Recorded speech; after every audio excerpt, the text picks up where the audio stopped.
என்ன சொல்லி தொலைங்கடா கொஞ்சம் இன்ட்ரெஸ்டா நாங்க சொல்ல முடியாது ஆனா ரொம்ப இன்ட்ரெஸ்டிங்கா இருக்கு நான் சொல்லி பாரு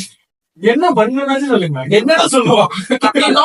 சின்ன சின்ன கேம் தான் ட்ரைலாக்ல பண்ணுவது ஐயா இப்ப இல்லையா இப்ப அப்புறம் எப்போ அது கிளிப்லாம் இல்ல நீங்களே செய்யறது சீக்கிரம் சொல்லுங்க இல்ல டேய் எல்லாம் அமைதியா மனசுக்குள்ள யோசிப்போம் என்ன நீ பிரார்த்தனையா பண்ண ஐயா சார் அது டிஎல்எஸ் தான் நல்லா இருக்கும்டா நீ சொல்லியிருந்தா நான் டிஎல்எஸ் தான் ரெடி பண்ணேன் வந்துருக்கேன்னு சொல்றேன்